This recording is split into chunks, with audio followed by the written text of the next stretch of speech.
Hi guys, thank you for having this video, and my message for today is life is never without a need, never without a problem, never without a heartful moment, but never forget that we have a loving God. Ang lulutuin po natin ngayon ay fish or sakana no nitsuke. So any fish is okay guys. Pero ang bibilhin po natin is fresh fish. Ingat po tayo baka ang madampot po natin ay salty fish. So advice lang po. At ito po ang ating mga sangkap. Kahit na anong sakana or fish guys, apat na hiwa po siya. No, ganyan po. Then, kalahating luya. Slice po natin siya sa ganyan. At ito po ang mga sakap. Yan po. Yan. Tandaan po natin yung kanji niya. No? Ryori sake po guys. Then, ito shoyu. And mirin. And sugar. Okay.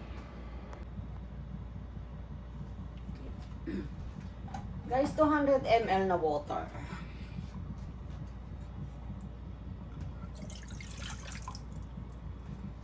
So, apoy. At ilagay po natin siya sa mahina.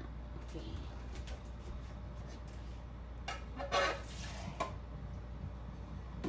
And 200 ml din na sake, guys, no? Ryori sake. So, marami siya. Then, yung mirin po is 2 kutsara. 2 kutsara na mirin. 2 ba? Ay, 4 to guys. 4 pala kasi 4 yung fish niya. 1 2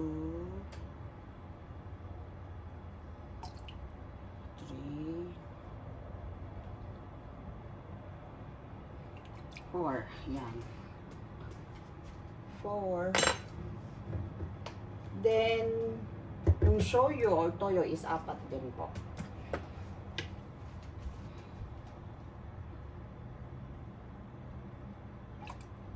One, 2, 3, 4. Okay.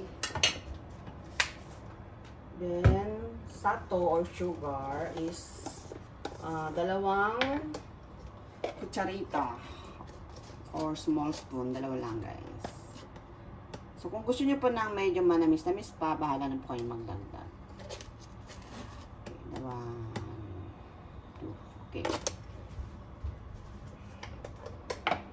So, pakuluan po muna natin para mag-mix yung kanyang mga ingredients.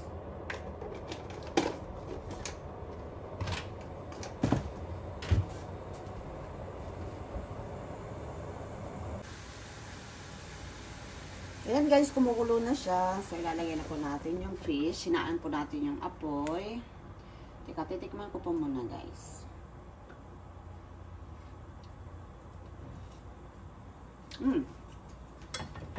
So, ito po. Ayan.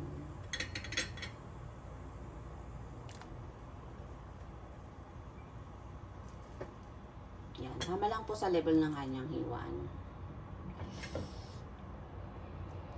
Oh. Ayan. Then, lagay po natin yung luya. Ganyan. Ganyan. So, very simple lang guys, no?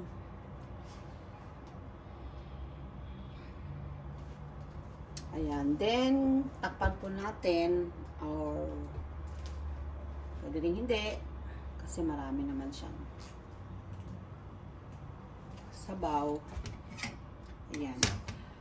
Lutuin po natin siya guys, sa mahinang apoy. Mga 10 minutes. Okay na yun. Okay. So, ayan guys, luto na po siya. So, lutuin po natin siya sa mahinang apoy na mga 10 to 20 minutes po, okay? Thank you for watching. Have a good day.